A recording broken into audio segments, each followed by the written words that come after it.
So she is a British, Irish, American writer and author. And already she has just completely captured my interest. You guys are going to love her. Her name is Tash Doherty. Tash, welcome to the show.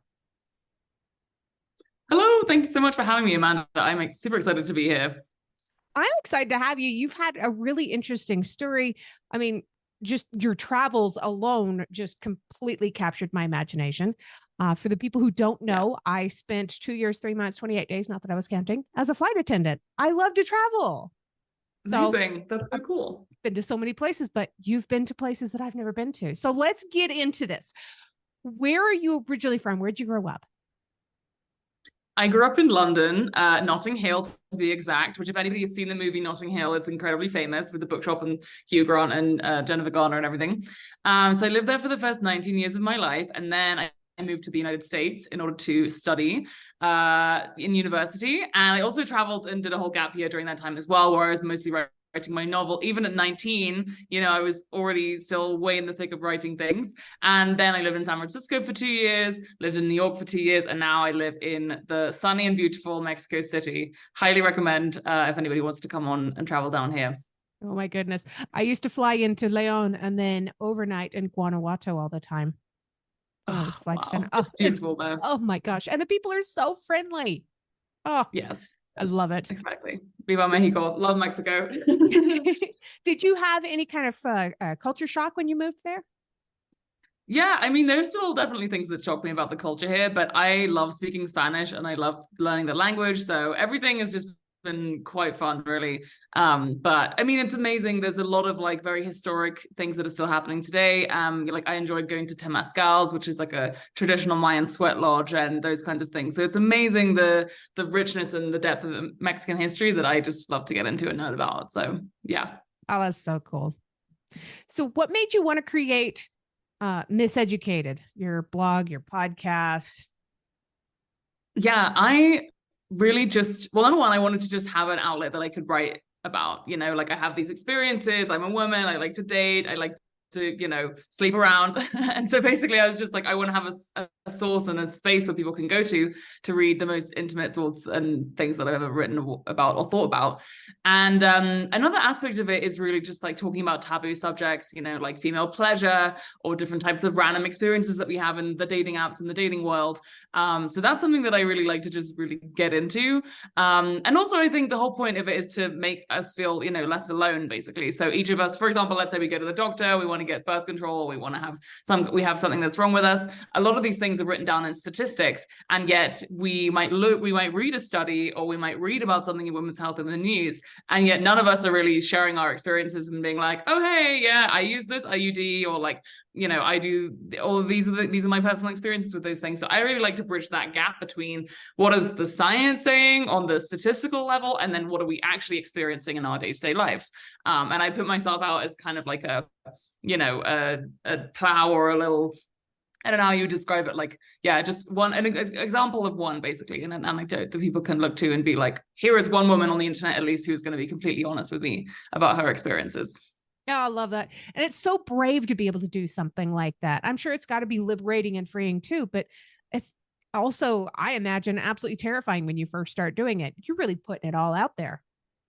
Yeah, I talk a lot about, like the ways that I like to orgasm, for example, let's just say, but then I've had my friends' moms, like people that in my life who have read my work and been like, hey, I am actually having more pleasure with my partner now because of, the stuff that you've written. So it is amazing and, really cool to see the transformations that people have had from reading my work. And obviously that's just like absolutely touches my heart.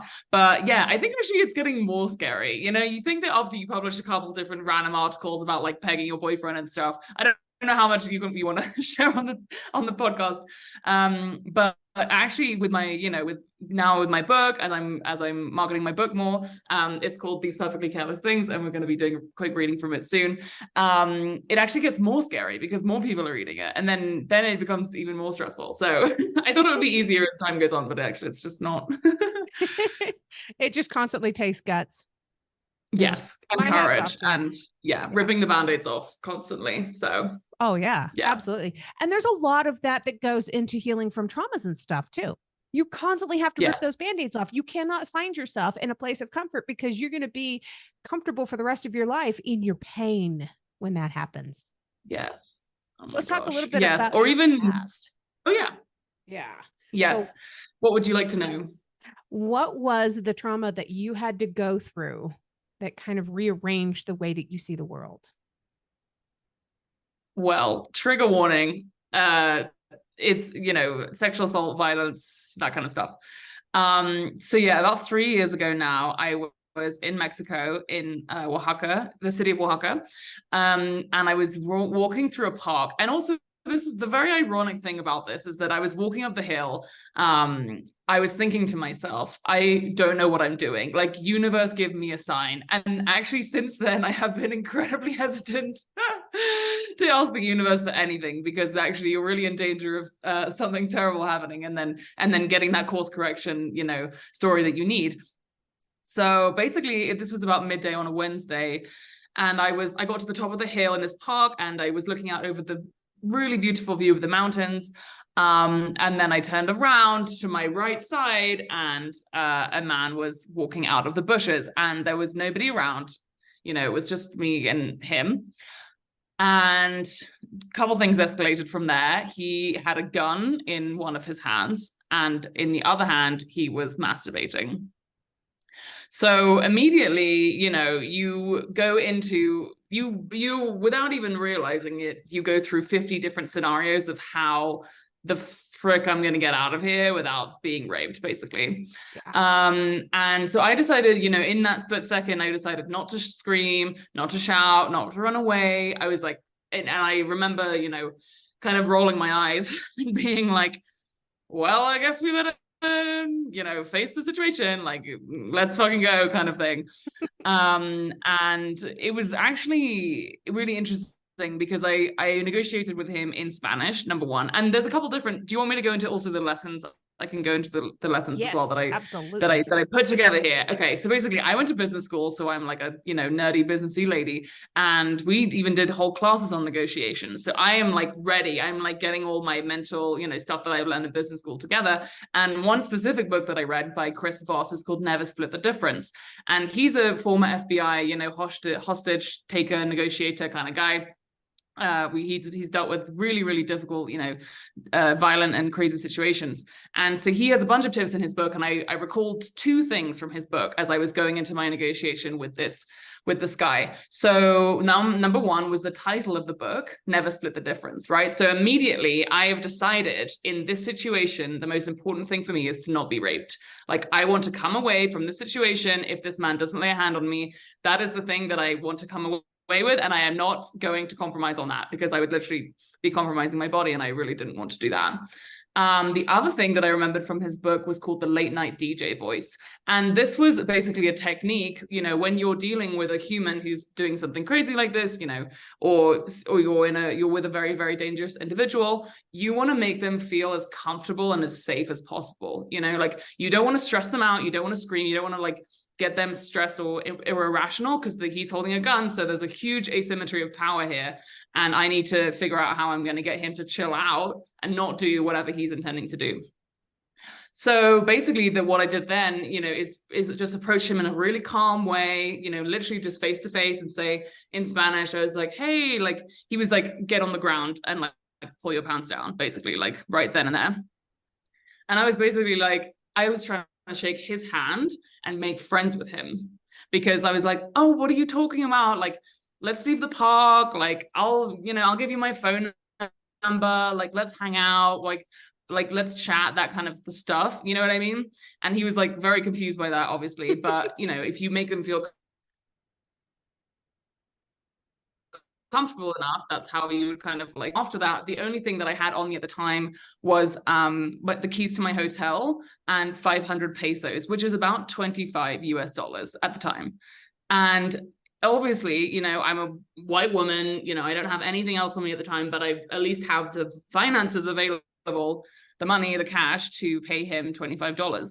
And I think around at the time, this was like maybe a couple days worth of work or salary for like a poor person, you know, living in Oaxaca, basically.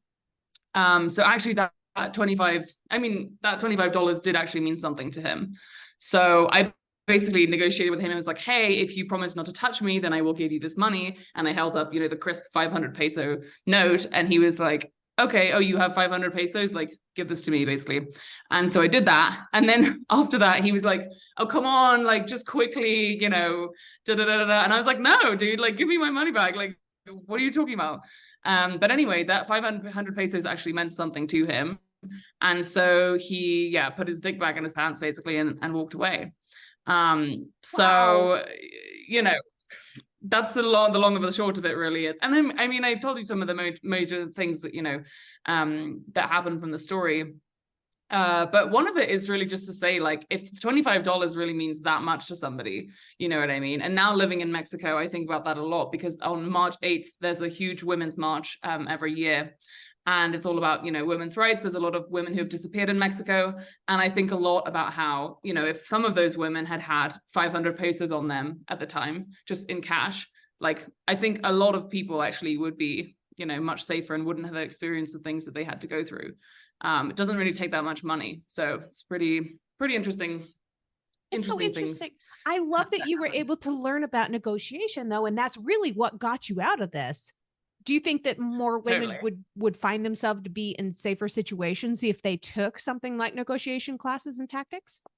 Yeah, for sure. And also I would just say, like, when you're actually faced at gunpoint, like, you realize there's such a huge asymmetry of power. You know what I mean? Like, you cannot just run, scream, again, the more that you stress them out, the more likely they are to, like, really use their weapon against you, so you have to be really intentional about, like, how you're gonna face that. But I think negotiations, for sure, having money on you, again, another thing. And again, it's just like, a lot of people are like, oh, why don't you pepper spray him, why don't you do this and that and whatever. And I was like, I would have stressed him out, and I want to keep him as calm and as in my court as possible, so asking him to be friends, like chatting with him, being like, hey, I'll give you my phone number, like, it's at least for me, that worked a lot better, because I didn't think even like self-defense, I was just like, I don't even know if self-defense would have helped me in that situation. But yeah, that's at least was my experience. So yeah. So in the aftermath, did you have the thought to be able to call the authorities and see if they could get him arrested? Did you ever see him on the news? Was he arrested? No. So basically, this is actually a pretty common thing in that specific park. They have a lot of, like, state police all in the town. But I did give it a 0 stars on Google Maps. Like, hey, just so you know, by this specific statue, like, don't go here. So yeah, I did kind of speak to a policewoman, and I spoke to a lot of people about my experience. But it's like, unfortunately, actually, I wasn't able to get the guy arrested. But however, it's one of those things where I ultimately count myself lucky, because again, he did not actually physically touch me, which was exactly my goal. So I had no evidence of, like, his DNA or description or really anything that I could have done. Wow. Whereas actually other of my friends that experienced more traumatic things, and then, let's say they were actually assaulted, they had the DNA of the person on them, and then that was actually a tool that they were able to use to get the person arrested. So maybe I'm grateful that I didn't have this person's DNA in any crevice of my body. And yeah, but I obviously would have been great to, get him arrested. But unfortunately, this stuff happens a lot. And these people get away with it, really. So. And even though that was still the best case scenario for you, you still have to deal with PTSD from something like this, right? Oh my God, crazy levels of PTSD. Yeah. Because I also was living in New York City at the time. So as I was mentioning to you earlier, as I turned around, on my right side is incredibly activated, right? Like, for literally months and months and months, somebody would sneeze over my right shoulder and I would be, like, freaking out. Also having, like, normal, healthy sexual relationships with people. Like, it took me 10 months or something to just, like, hug a man, like, and again, it was my friend's boyfriend, right? So it was, like, a man who I knew had no interest in, like, dating me, but it was, like, one of those situations where he was like, do you want a hug? And I was like, yeah, I actually do. So, and what happened, actually, I should maybe write about this more in my blog, but what happened was that, actually, what was amazing was that there's a lot of triggers, obviously, that you have with PTSD, and I've written a lot about those triggers. But because this trauma for me stopped at the point of consent, where I never actually, touched this guy, once I'm past that point of consent and I'm with somebody who I actually want to be with, I'm able to have like normal sexual relations, which is exactly why I really didn't want to be raped on that mountaintop, because that I think would have really messed me up for a very, very long time. And yeah, that would have been like literally terrible. So yeah. Absolutely. You were nice enough to send me a link to something that you have written about your 10 steps to help in recovery from trauma. And I love this so much. So my normal next question would be, what helped you to heal from your trauma with services, resources, people, all that stuff. But let's go through some of these top 10 recovery tips from you. I love this. Your first one is, of course, go to a safe place. Right. And that I actually didn't even do very well, because I went straight to LA to visit my grandma rather than going to my actual room in New York, my bedroom, which is where I wanted to be. But yeah, for sure. I think returning to safety is number one, like the most important thing, you know, that you want to do. And it can be a lot of different things. It can be like, if you're alone and you don't want to feel alone, you can go to your friend's house and have dinner with your friends, or just feel comforted and surrounded by the presence of other people is really, really huge. The second thing I recommend is getting the most experienced therapist that you can afford. Because, and again, you want to get a therapist, you do not, I went through a bunch of different ones, you know what I mean? I was like, when you experiencing that much trauma, you're like mentally bleeding out basically. But you want to get the best experience one, the one who has had like patients who are even more messed up than you are, you know, like the one who like deals with the really, really messed up people, especially if you're experiencing PTSD. And my therapist, Barbara, was like amazing. You know, in the first couple of months, that was like a huge thing. I'll just run through them, I guess. So taking as much time off as you can. If you get medical leave, you know, grieving, whatever, like do not keep working if you do not have to keep working. And reading The Body Keeps the Score also was like a huge tip for me. Got it on my shelf right now. I love that book. Yeah, it's so important, so great. Yeah. And then I guess the one of the ones that I'll just mention that's like really important is to keep a list of your triggers and understand like what happens when you're feeling them and when you experience them over time. So for example, my triggers, and this is The Body Keeps the Score writes about this, where it's almost going to be exactly a mirror of the experience that you had. So for me, it was like holding a 500 peso note in my hands, you know, going for a run. I now live in Mexico, so going for a run in the park for the first time, you know, alone in Mexico again, different park, you know, with tons of people around, but all of those things that you experience are going to like physically, you know, come up when you're experiencing PTSD symptoms. And just to be patient with yourself, you know, like if you don't want to go straight back into having relationships straight after a man almost, you know, held you at gunpoint, that's really fine. So just taking that time, I think is really, really key. But it's also incredibly common, you know, PTSD, and it also can take you ages to get over it. Like I think it took me like maybe 2-3 years. I mean, I'm still not 100% over it. I'm not really sure I will ever be. But just be patient with yourself as well, because these things take a lot of time. Yeah, absolutely. They do. I love your tip about getting the most experienced therapist that you can afford, because there are a lot of monetary constraints on people and they just can't go out and just afford the very best therapist they can find. But that doesn't mean that you can't find a therapist. There are options available. Love that. Right. Yeah, totally. And I understand you have a copy of your book handy and you've got a part that you'd like to read for us. I do. It is called These Perfectly Careless Things. It's my favorite part. I will just read. This is the novel that I wrote after all this stuff happened, because I was like, okay, you know, life is important. Yeah. So anyway, I will just read, and then you can always cut me off if you want to. What do you want to be then? The dim glow of the bedroom light reflected in the strength of Jonah's gaze. His lip was firm and sure. Abby peered at him, shaking a little. She felt her heartbeat thumping in her ears. No one had ever asked her that question before. No one had ever paused with her and said something that daring, and that earnest as well. Abby blinked hard as her eyes began to water. It was like a messy stream of all her feelings were rushing into a river, tangling into one. She remembered the sound of paper tearing smoothly from the spine of a magazine. She remembered the vibrancy of the images as she cut them out, forming shapes and visions. how the pinched corners of the cutouts felt so jagged and sharp compared to the glossy, smooth pages. Watching the watercolors flow from the end of a fine-tipped brush, creating color. Yoli's gleeful smile at the sight of a birthday card. A single tear formed at the corner of Abby's eye. Her throat tingled. I think I want to be an artist, she said. The weight of the words heaved like lead, tripping out of her mouth. Oh, I feel that. Man. So something that a lot of people don't realize about me is that I grew up in an extremely abusive household, and pretty much the only thing that I was ever encouraged to do when I was really little was art. So for a long time, I refused to do it. I didn't want to do it because I was rebelling against what my parents said or thought about me. And it took me therapy to finally learn how to paint. I wanted suddenly at 41 years old to be an artist. Wow. I feel that. Well, I hope you like the book. I should send you a copy. I want to get your address afterwards. I'd love to send you a copy. I would love that. I would absolutely love that. I would love to read your book. The way you read it too, you have this beautiful rhythm to your voice when you're reading. It's very nice.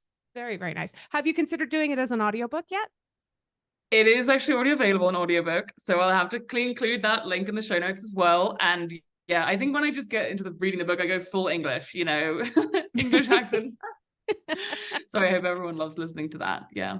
So I have to ask, do people tell you that you speak Spanish with an English accent? That is a really great question. I actually try to speak Spanish as much as I can with a local Mexico City accent. Oh. But probably a little bit of English slips in there. It's definitely a foreign accent. But yeah, it's one of my most prized things is improving my Spanish and getting better at that over time. Okay. And I also have to ask, what's your favorite phrase in Spanish? Oh, I mean, we could talk. Well, there's a couple of things. I'll just this is not a very particularly polite one, but one of my favorite ones is me vale verga, which literally just means like it's useless and meaningless, but in a very kind of rude way. So I would not recommend using me vale verga with anyone around. I also just love the word desmadre, which means it's a disaster. Like es un desmadre. It's a disaster. Yeah. Cool. Yeah. All right. Well, it has come to that point in the show where I have to ask my last question, and it's my favorite question always. And your answer can change every single day or every single hour, depending on what you're thinking about or what you're feeling. But what is one thing that you truly love about yourself that's not related to your physical appearance? Oh my God. Wow. That is such a great question. I would say, well, one thing that I really love about myself that I have gotten better at as I've gotten older is just getting really dirty and messy. Like when I was younger, I was much more put together and I wouldn't like go to the beach, or I wasn't like getting out in the water or anything like that. And now as an adult, I can spend like an entire day. The other day, it was like a sauna and river kind of situation. So we were just going back and forth between the sauna and the river the whole day. And I can just literally be as free and unkempt as I want. So that's something that I've really been enjoying as I've become an adult. If you've enjoyed tonight's episode, please make sure you check out the episode description.